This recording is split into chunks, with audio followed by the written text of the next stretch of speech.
오늘 주실 하나님 말씀 출애굽기 33장 1절에서 11절까지 말씀입니다. 출애굽기 구약 성경 두 번째 페이지 책입니다. 제가 가지고 있는 성경은 133페이지로 나와 있습니다. 참고하시기 바라고요. 출애굽기 33장 1절에서 11절까지 말씀입니다. 찾으신 줄 알고 제가 하나님 말씀 받들어 읽겠습니다. 여호와께서 모세에게 이르시되 너는 내가 애굽 땅에서 인도하여 낸 백성과 함께 여기를 떠나서 내가 아브라함과 이삭과 야곱에게 맹세하여 내 자손에게 주기로 한 그 땅으로 올라가라.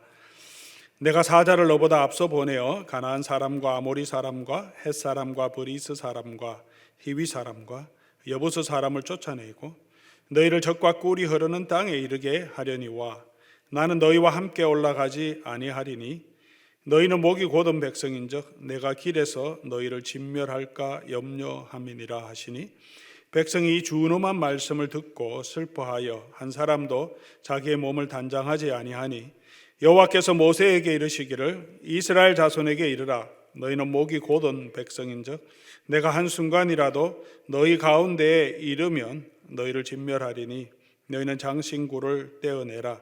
그리하면 내가 너희에게 어떻게 할 것인지 정하겠노라 하였음이라. 이스라엘 자손이 호렙산에서부터 그들의 장신구를 떼어내니라.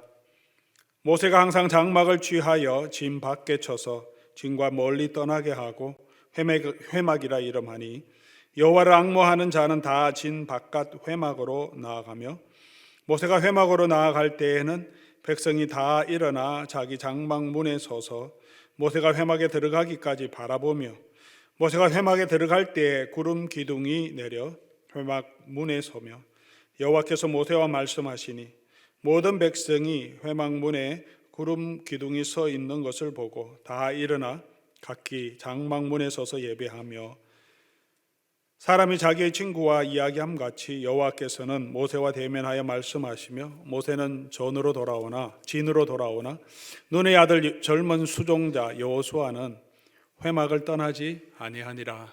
아멘. 전 세계가 지금은 오징어 게임이라고 하는 넷플릭스의 한국 드라마에 열풍에 휩싸여 있다고 해도 과언이 아닐 것입니다. 미국에서도 넷플릭스 드라마 중에 가장 인기 있는 드라마, 또 세계 여러 나라에서도 그렇다는 뉴스를 접하게 됩니다. 오징어 게임 했던 그 게임들, 그런 것들을 하는 놀이가 스페인에서도 또 유럽에서도 많이 진행이 되고 있다고 합니다. 이 드라마는 막장 인생을 사는 사람들이 자기 생명을 걸고 간단한 게임이지만 그 게임을 하면서 인생 대박의 인생 역전의 상금, 아주 엄청난 상금을 얻으려고 하는 그런 설정으로 만든 드라마이라고 합니다. 이들이 살아남기 위해서, 그리고 총 상금이 456억이라고 하죠. 더 이상 자꾸 말씀드리면 스포일러가 되는데 좀 잔인한 부분이 있어서 아마 여러분은 다 보시지 못하겠지만 그래도 이 시대에 사람들이 어떤 것을 보나 해서 저도 함께 보기는 했습니다. 친구를 배신하기도 하고 이 게임하다가 친한 친구들 같이 이기자고 그러다가 마지막에는 서로를 저 사람을 죽이지 않으면 내가 나가지 못하기 때문에 배신도 하고 속이기도 하고 또 자기가 못 갈 것 같으니까 남도 가는 길을 막아버리려고 하는 그런 인간의 아주 비열한 그런 인간성들도 함께 보여줍니다. 이 세상의 그 부조리도 보여주고 사람 속에 있는 욕심, 욕망도 함께 보여주어서 그래서 아마도 보편적으로 문화와 인종을 초월해서 사람들에게 공감대, 조금 잔인한 부분이 있지만 그런 공감대를 형성하여 또 인기가 있는 것 같습니다. 이 스토리에서 한 그 노인이 얘기하죠. 바깥이 더 지옥이다. 이 안이 지옥 같지만 나가 보니까 바깥도 더 지옥이더라. 현실 세계가 그렇게 비정하고 비참한 현실임을 우리에게 말해 주려고 하는 것 같습니다.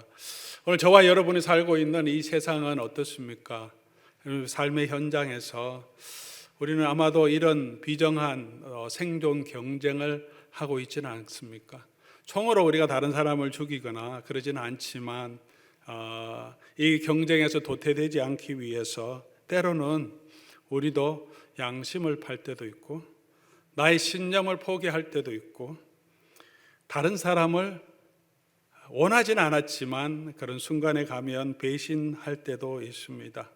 그렇게 배신당해서 우리가 속상해하고 슬퍼할 때도 있고요. 눈앞의 이익을 위해서 우리가 신앙의 가치도 타협할 때도 있고 잠깐 내려놓을 때도 있지 않습니까? 오늘 본문은 이스라엘 백성들의 금신상 만든 모습을 보여주고 하나님이 그들을 책망하시고 바로잡아가는 내용을 다루고 있습니다. 하나님께서 언약을 주시는 바로 그 순간에 이스라엘 백성은 산 밑에서 금송아지를 만들고 있었다는 것. 이 사건을 통해서 하나님의 구원이 어떤 것인지를 우리에게 보여주는 아주 놀라운 메시지를 담고 있습니다. 어제 새벽 시간에 우리가 함께 살펴보았는데 이렇게 범죄한 백성들을 하나님이 그래도 보존해 주시는 그 은혜를 베풀어 주신 것은 중보자 모세가 있었기 때문이죠. 모세가 자기 생명을 걸고 이들을 위해서 기도하고 이들의 죄를 사해 달라고 기도합니다. 그리고 모세와 함께 여호와의 편에 선 자 누구냐 할 때 모세의 편에 나와서 함께 헌신했던 레위 사람들이 있었기 때문에 어느 정도 정화되는 모습을 보여주고 있습니다. 스토리가 끝난 것이 아니라 오늘 본문으로 이어져 오고 있습니다. 하나님께서 이스라엘 백성들에게 묻습니다. 너희가 정말 원하는 게 뭐냐? 금송아지 만들 정도로 그렇게 하나님이 주시는 그 약속의 땅을 가기를 원한다면 내가 약속의 땅에 들어가게 해주겠다. 사자를 보내서 가나안에 있는 모든 족속을 다 쫓아내고 너희로 하여금 그 땅을 얻게 하겠다. 그러나 나는 너희와 함께 하지 않겠다라고 선언합니다. 이런 하나님의 말씀에 저와 여러분은 어떻게 대답하시겠습니까? 오늘 이 말씀을 통하여서 하나님이 저와 여러분에게도 질문하고 계시지 않겠습니까? 너희가 이 땅에서 행복하고 잘 먹고 잘 살고 평안하고 그런 성공을 원하냐? 정말 그거 원하면 내가 그건 주겠다. 그러나 너희가 그 마음 가운데 있으면 나는 너희와는 함께하지 않겠다라고 하시지 않겠습니까? 오늘 우리는 하나님이 없어도 이 땅에서 우리가 행복하게 산다면, 평안하게 산다면 우리는 만족하시겠습니까? 아니면 하나님이 계신다면 그곳이 광야라도 기꺼이 광야의 길을 걸어가겠다고 생각하십니까? 이것은 쉬운 일은 아닙니다. 말은 쉽지만 실제적으로 우리가 이 땅의 모든 행복과 또 힘과 풍요를 포기하고 십자가의 길을 간다, 그리스도의 길을 간다는 것은 쉽지 않습니다. 하나님께서 이스라엘 백성을 그들이 종되었던 애굽 땅에서 구하여 내시고 약속의 땅을 허락해 주셨을 때 하나님이 나를 따르면 너희가 행복하고 편안한 길을 가겠다 그렇게 말씀하신 적은 없습니다. 약속의 땅을 주기로 하셨지만 하나님은 그들을 광야로 이끄셨습니다. 저와 여러분이 예수를 믿으면 하나님께서 영생의 약속을 주신다고 약속해 주셨지만 예수를 믿고 예수님이 부르시는 그 길을 가는 그 길이 결코 쉽다, 누구나 걸어갈 수 있다라고 말씀하지는 않으셨습니다. 나를 따르는 길은 좁고 협착하고 찾는 사람이 적고 나를 따르면 때로는 비난과 모욕도 당하고 이 땅에서는 우리가 가진 것들을 잃어버릴 수도 있다고 말합니다. 예수님을 따르는 길은 십자가 짐 같은 고생일 수도 있습니다. 자기를 부인하고 자기 십자가를 지고 나를 따르지 아니하면 따를 수 없다고 한 말입니다. 예수를 믿는데 왜 이렇게 힘드냐, 믿는 게 왜 이렇게 힘드냐, 어렵냐 하는 것은 어쩌면 그게 믿는 것이라고 우리가 할 수도 있습니다. 우리의 진정한 축복은 무엇이겠습니까? 하나님이 없는데도 이 땅에 풍요를 가진다면 그것이 정말 우리가 누리는 축복일까요? 아니면 하나님을 모시고 하나님이 함께하는 그 삶이 진정한 축복이겠습니까? 이런 찬송이 있습니다. 높은 산이 거친 들이 초막이나 궁궐이나 내 주 예수 모신 곳이 그 어디나 하늘나라. 가나안 땅에 들어간들 하나님이 그들과 함께 하시면, 함께 하지 아니하시면 그것은 축복의 땅이 아닙니다. 광야에 있지만 하나님이 그들과 함께 하시면 그곳에서 하나님의 영광을 보고 하나님과 대면하여 이야기하며 하나님의 은혜를 누릴 수 있는 것입니다. 오늘 본문은 우리에게 하나님과 함께 하기 위하여서, 또 하나님이 우리와 함께 하기 위하여서 우리가 무엇을 해야 하고 어떻게 해야 하는지를 우리에게 보여주고 있는 귀한 교훈을 담고 있습니다. 우리가 먼저 기억해야 할 것은 하나님은 목이 곧은 백성과 함께 하지 않으신다는 것입니다. 오늘 3절에도 그러고 또 5절에 가서도 다시 말씀하시죠. 너희가 목이 곧은 백성, 교만하다고 할 수 있고 자기 생각에 빠졌다고 할 수 있고요. 이 목이 곧은 백성이기 때문에 내가 너희와 함께 할 수 없다. 하나님이 함께 하시면 거룩하신 하나님께서 저희 가운데 있는 사람들 심판할 수밖에 없기 때문에, 목이 곧은 백성, 어떤 백성이 목이 곧은 백성입니까? 오늘 본문은 여러 가지로 살펴볼 수 있겠지만 오늘 이 금송아지 만드는 사건을 통해서 보면 하나님의 약속이 있음에도 불구하고 여전히 두려움과 불안을 견디지 못하는 것, 이것이 목이 곧은 백성의 하나의 모습이 아니겠습니까? 출애굽기 32장 1절 말씀 보니까 백성이 모세가 산에서 내려옴이 더딤을 보고 라고 말합니다. 모세가 산으로 올라갔는데 40일 40일을 그곳에 있었다고 말합니다. 40일이 걸릴지는 사실은 아무도 몰랐습니다. 모세가 올라갈 때 내가 40일 동안 있다가 내려오겠습니다 했으면 전혀 문제가 없었겠죠. 40일 되면 오실 거니까 간절히 기다리는 것밖에 없죠.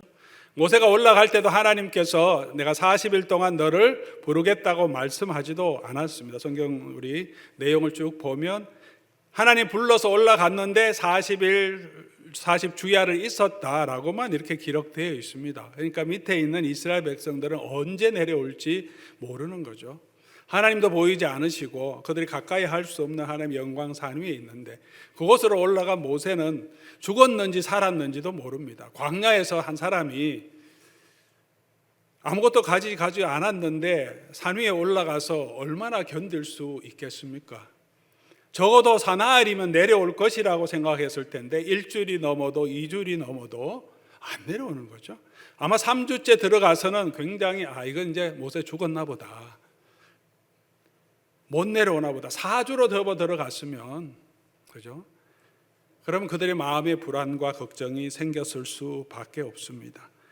모세가 내려오는 길이 더디었다, 지체되었다 하는 것은 문맥상 그 사람들이 부끄럽게 했다라는 의미로도 해석할 수 있습니다. 더디니까 기대를 충족시키지 못함으로 이스라엘 백성으로 당황하고 황당하고 부끄럽게만, 우리는 기다리는데 왜 안 내려오느냐, 그 기대를 저버렸다, 그렇게 느껴졌다라고 이스라엘 백성들은 생각해서 모세를 지칭할 때 이 사람 모세는 this fellow, 이 사람 this man, 그렇게 폄훼해서 이야기합니다. 하나님이 그들과 함께 하시겠다고 약속해 주셨습니다. 이때까지 보여주셨습니다. 앞으로도 하나님이 약속의 땅을 주시겠다고 하나님께서 수도 없이 약속해 주셨음에도 불구하고 눈앞에 하나님이, 그리고 하나님을 이끌어 가시는 하나님의 임재를 상징한 모세가 없자 두려워하고 걱정합니다. 오늘 우리의 삶은 어떻습니까? 우리 눈에 하나님의 약속이 보이지 않고 또 하나님의 임재가 바로 보이지 않고 하나님이 나의 기대를 내 생각대로 채워주지 않을 때 우리도 불안해하고 걱정하고 두려워할 때가 참 많지 않습니까? 그럴 때 하나님은 뭐라고 말씀하십니까? 두려워하지 말고 믿기만 하라. 걱정하지 말고 내 모든 간구를 하나님께 아뢰라. 그 약속이 있음에도 불구하고 자꾸 걱정하고 두려워하고 불안해하면 연약한 게 아니라 하나님 앞에 우리의 마음이 교만한 것이죠. 하나님을 신뢰하지 못하기 때문에 그렇습니다. 하나님의 약속이 있음에도 불구하고 불안하고 두려워하는 것, 그 불안을 떨쳐버리지 못하고 계속 그 불안 가운데 얽매여 사는 것, 목이 곧은 백성의 하나의 모습이 아니겠습니까? 그리고 이들은 그 불안 때문에 보이는 것으로 하나님을 대신하려고 시도합니다. 출애굽기 32장 4절 말씀 보니까 아론이 그 손으로 백성들이 원망하고 불평하고 민난이 일어날 것 같으니까 한 거죠. 충분히 이해할 수도 있습니다. 왜냐하면 그전에도 이런 일들이 모세가 있을 때도 일어났기 때문에 그렇죠. 어려운 일이 있으면 모세한테 달려와서 욕하고 원망하고 돌로 치려하고, 모세도 없는데 아론에게 찾아오니까 불안하는 사람들을 마음을 다독이기 위해서 아론이 이렇게 했겠죠. 잘못한 것이지만. 그래서 금송아지를 만듭니다. 마음을 다독이기 위해서. 사람들이 그것에 만족합니다. 금송아지를 만드니까. 그것이 우리를 애굽에서 인도해낸 하나님이라고 말합니다. 다른 신을 찾지는 않았지만 하나님을 이 금송아지로 대체해서 그것에 마음을 두고 그들의 마음을 위로를 얻고자 하는 거죠. 왜 금송아지를 만들었겠습니까?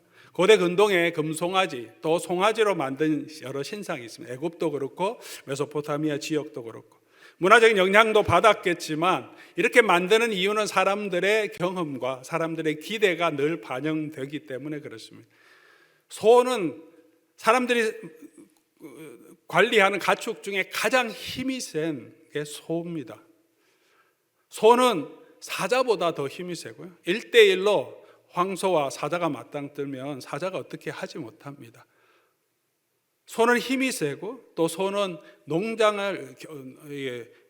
농업을 하는데 가장 중요한 거죠. 소가 있으면 많은 농사를 지을 수 있습니다. 많은 수확을 얻을 수 있습니다. 풍요의 상징으로 생각하면 소, 그리고 금으로 만듭니다. 금은 부요함의 상징이죠. 화려함의 상징이죠. 금으로 소를 만들어서 그렇게 부요함과 화려함과 이 땅에 풍요함을 줄 것으로 기대하는 거예요. 하나님을 바라보지 않고 보이지 않으시니까 눈에 보이는 그런 부요함의 상징을 가지고 마음속에 그것을 우상으로 삼았던 것입니다. 오늘 우리도 하나님이 보이지 않아서 마음에 불안하면 이 땅에 무엇인가 내 마음을 둘 것을 붙들지 않습니까? 그것이 돈이든지 사람이든지 나의 명예든지 지위든지 그것을 바라보며 내가 저것을 얻으면 행복할 것이라고 생각하고 놓지 않고 그것을 계속 바라보고 우리 마음의 우상으로 삼고 있지 않습니까? 보이지 않지만 하나님을 경배하지 않고 자꾸 보이는 어떤 것을 붙들려고 하는 그 마음, 목이 곧은 백성인 것이죠. 그리고 세 번째로 자신의 방법대로 하나님을 섬겼습니다. 목이 곧은 하나의 이유입니다. 출애굽기 32장 5절에서 6절까지 말씀 보면 그렇게 금송아지를 만들어 놓고는 제단을 쌓습니다.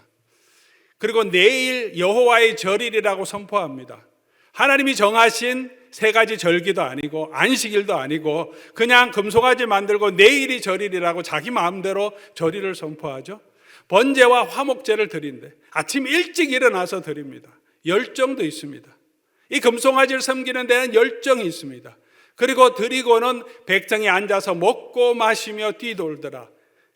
그들이 한 이 종교행위 또 예배 드림을 통하여서 기쁨도 있습니다. 즐거움이 온 공동체에 있었습니다. 그러나 이것은 하나님이 기뻐하는 예배도 하나님이 기뻐하는 제사도 아니었습니다. 왜 그렇습니까? 자기 마음대로 자기 방식대로 드린 하나님의 이름이고 하나님의 예배이기 때문에 하나님께 드리는 예배이기 때문입니다.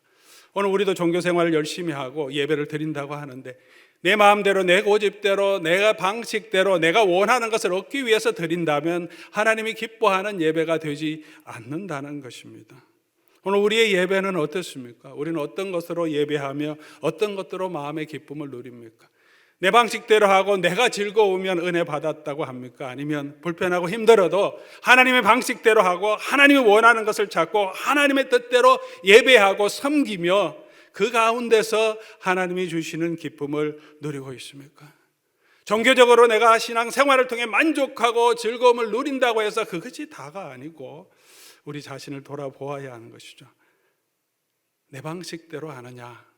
우리가 무슨 일을 할 때 자꾸 내 방식대로 내 뜻대로 하려고 하느냐? 하나님의 뜻은 이렇습니다라고 말을 해도 성경을 보아도 그것은 무시하고 그냥 내 감정대로 내 고집대로 내 기분대로 우리가 해버릴 때가 얼마나 많습니까? 그런 고집을 목이 곧은 백성이라고 합니다. 하나님을 하나님으로 인정하지 않는 것이죠. 그 가운데 하나님은 함께하지 않고 그런 사람들과 하나님이 함께하지 않겠다고 말씀하십니다. 그렇다면 중요한 것은 그런 목이 곧은 이스라엘 백성, 오늘 우리의 모습이기도 하긴데 그 백성이 하나님께로 가까이 가고 하나님이 그 백성과 함께 하시는 방법이 무엇인가 하는 것입니다. 어떻게 하면 이 목이 곧은 백성이 하나님과 함께하는 백성으로 될 수 있습니까? 오늘 본문에서 보여주는 가장 중요한 하나의 방법은 죄에서 뉘우치고 돌아서는 것입니다. 33장 4절 5절 하나님께서 이 말씀을 하시니까 백성이 이 준엄한 말씀을 듣고 슬퍼하여 단 한 사람도 자기의 몸을 단장하지 아니하니 이 준엄한 말씀을 듣고 이 말씀은 아주 준엄한 말씀이라고 생각이 됩니다. 오늘 우리가 이 말씀을 보고 이 말씀이 우리에게 선포되는 것은 우리에게 아주 준엄한 말씀인 것입니다. 오늘 우리의 삶을 돌아보게 하고 내 삶의 내 태도에 목이 곧은 하나님의 약속이 있음에도 불구하고 여전히 걱정과 근심하고 불안해하는 마음은 없는지, 자꾸 눈에 보이는 것들을 붙드는 마음은 없는지, 예배를 한다고 하면서도 내 마음대로 내 생각대로 하려고 하는, 내가 즐거우면 그것이 은혜라고 생각하는 생각은 없는지, 그곳에 하나님이 함께하지 않는다고 할 때 오늘 우리의 반응은 어떻습니까? 이 준엄한 말씀을 듣고 이스라엘 백성이 슬퍼하여 자기를 단장하지 아니하였다. 회개의 자리로 나아간 것이죠. 오늘 이 말씀을 우리 자신들이 받아들이면 우리도 이 준엄한 말씀 앞에 우리 자신을 돌아보고 회개의 자리로 나아가야 할 것입니다.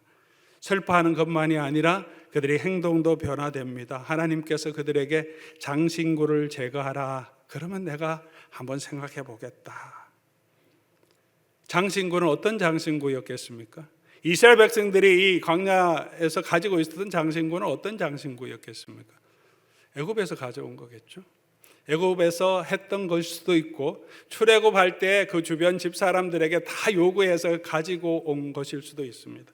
장신구도 있지만 이 장신구 안에는 야곱의 집안을 살펴보면 베들로 올라가기 전에 그들이 장신구와 금신상들을 다 우상을 다 내려놓고 묶고 제거하고 베델로 예배하러 올라간 것을 보면 이 가운데는 애굽에서 가지고 있던 많은 우상들도 함께 있지 않았을까? 그들이 애굽에서 누렸던 모든 사치, 애굽의 습관들, 애굽의 즐거움, 이 모든 것들, 그거를 사모했던 마음들을 다 제거하라는 거예요. 이제는 애굽의 것들은 다 빼고 이제 하나님을 바라보고 걸어가도록 명령하는 것이 아니겠습니까? 이스라엘 백성의 문제가 뭡니까? 광야 생활하는 동안에 힘들면 그들이 생각하는 게 애굽에서는 우리가 고기 먹었는데, 애굽에서는 채소와 많은 마늘과 양념도 먹었는데, 애굽에서는 우리가 풍요롭게 살았는데 라고 애굽을 그리워하는 것입니다. 우리가 광야와 같은 믿음 생활을 할 때 힘들고 어려우면 우리 생각돼, 저 사람들은 저렇게 잘 사는데, 행복하게 사는데, 믿지 않는 사람들은 저렇게 사는데 왜 나는 이런 고생을 하나? 예수 믿고 더 힘들고 어렵지 않느냐 하는 생각을 하게 됩니다. 그 모든 애굽의 즐거움을 내려놓고 애굽을 바라보는, 애굽이 주는 기쁨을 다 내려놓고 하나님을 다시 살피는 것, 그것이 회개의 내용인 것입니다. 모세는 이스라엘 백성과 달리 하나님과 함께함을 경험했습니다.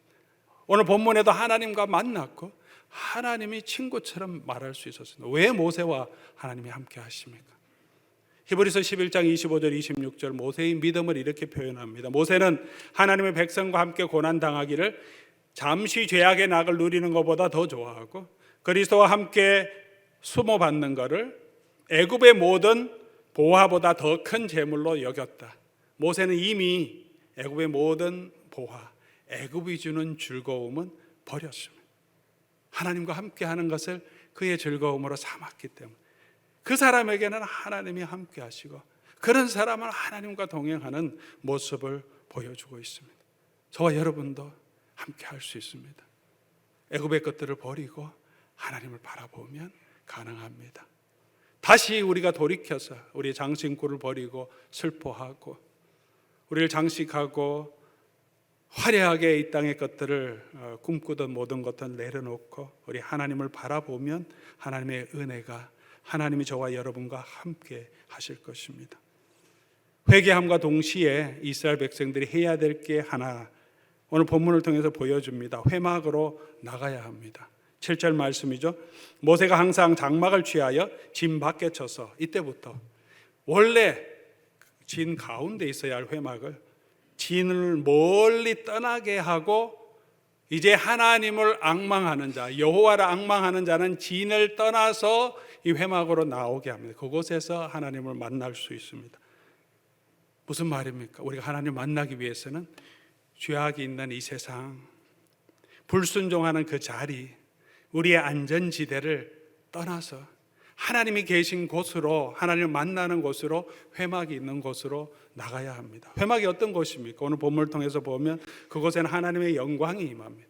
그곳에는 하나님께서 이스라엘 백성에게 말씀하는 곳입니다. 하나님과 친밀한 교제를 누릴 수 있는 곳입니다. 그곳에는 하나님의 은총이 임하는 곳입니다.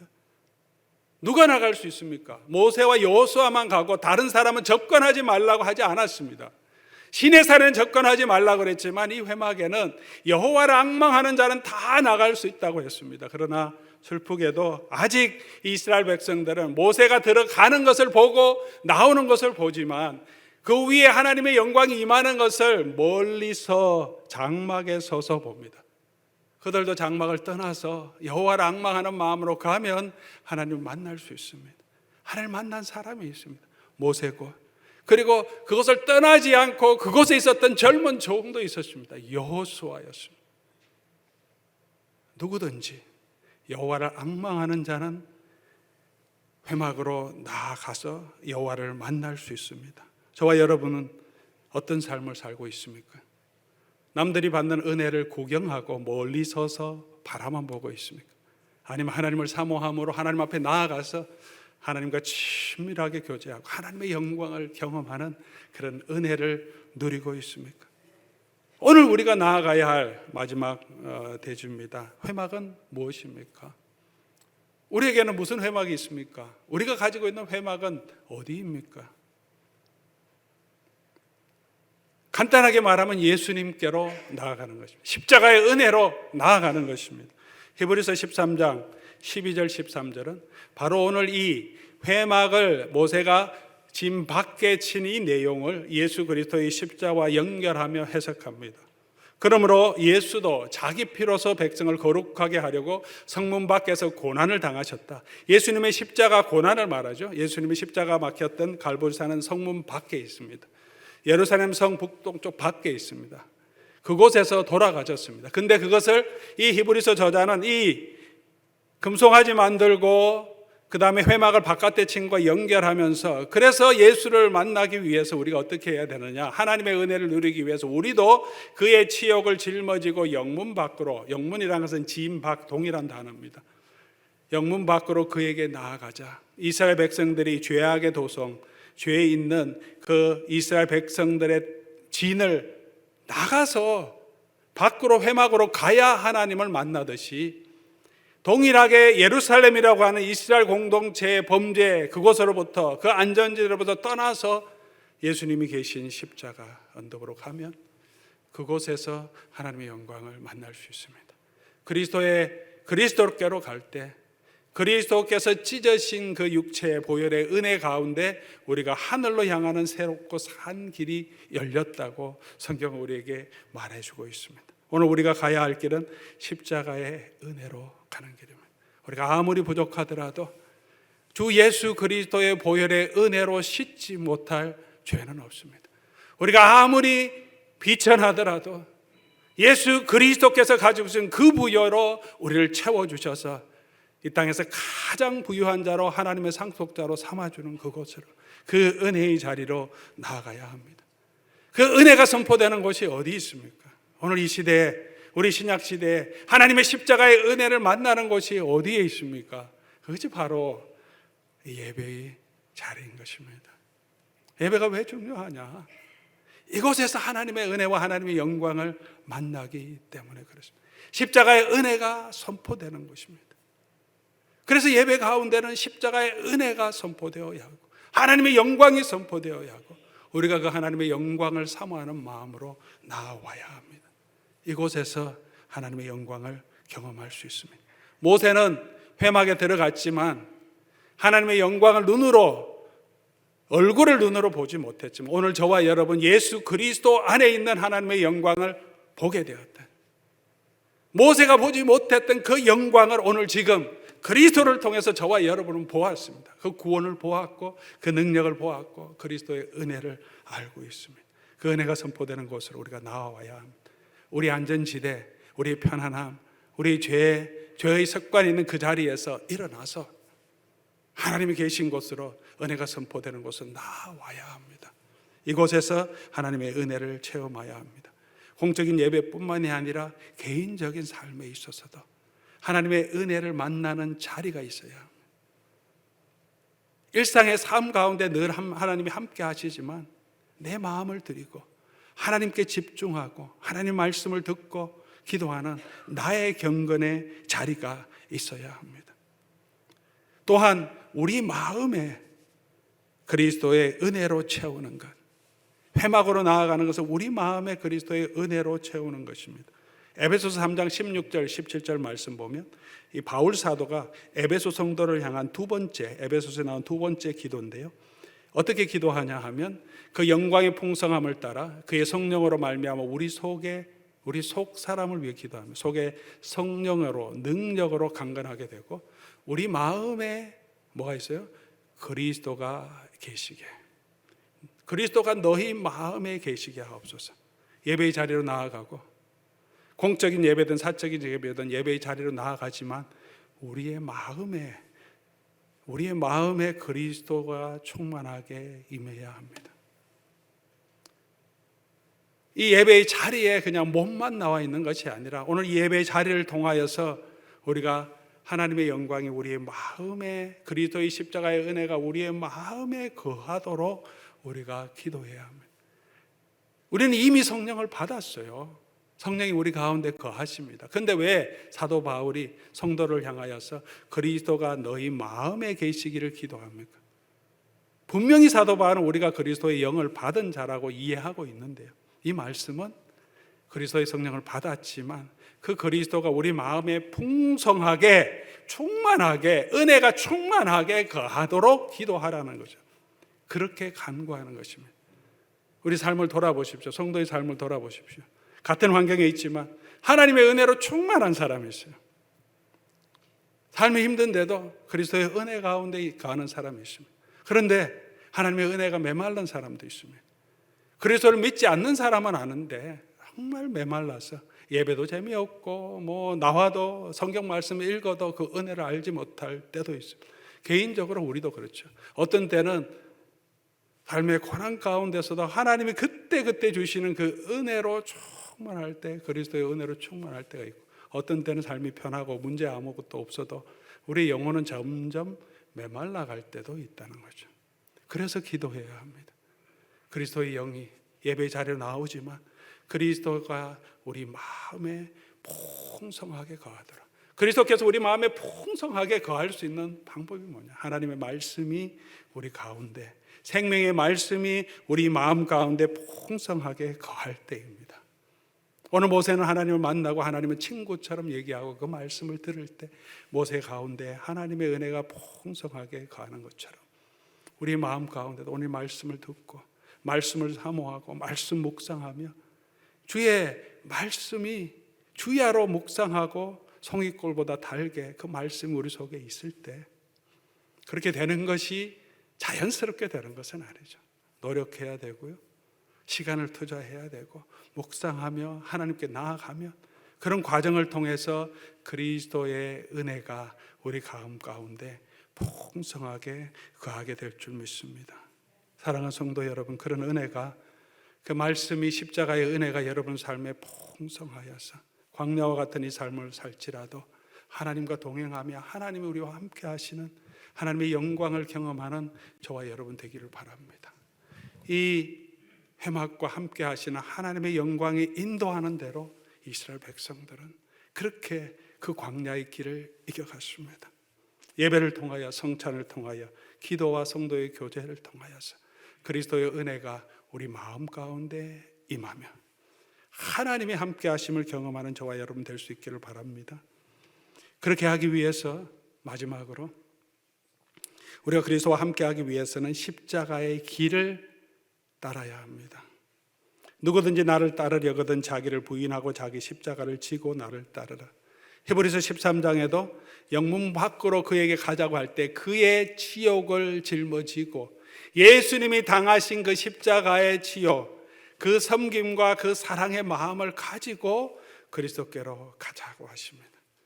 우리가 언제 하나님이 함께 하심을 가장 직접적으로 경험하게 됩니까? 내가 내 욕심 내려놓고 내 주관을 내려놓고 그래 하나님의 말씀이니까 순종하겠다. 하나님이 지켜주신다고 약속하셨으니까 그래 하나님 믿고 그냥 가자. 더 이상 걱정하지 말자. 오늘 함께 하신 하나님이 내일도 내 인생의 주인이심을 믿고 가자. 그러고 갈 때 그때 하나님이 함께 하심을 우리가 경험하죠. 하나님 믿고 그래 내가 순종하자. 그래 내가 섬기자. 그래 내가 용서하자. 쉽지 않은 일이지만 십자가의 길, 그리스도께서 가신 그 길로 우리가 걸어갈 때 그곳에 우리가 하나님의 영광이 임하고 우리 마음 가운데 그리스도가 풍성하게 거하는 것을 우리로 경험케 하십니다. 사랑하는 성도 여러분, 우리가 굳은 마음, 목이 곧은 우리의 삶에서 우리가 돌아서서 하나님의 영광이 있는 그 자리로 십자가의 은혜로 다시 나갈 수 있기를 바랍니다. 하나님 분명히 함께 하시고 이 예배 가운데 개인적으로 하나님 앞에 나아가는 경건의 시간 가운데 우리가 그리스도를 위해서 수고하는 그 수고 가운데 함께 하실 것입니다.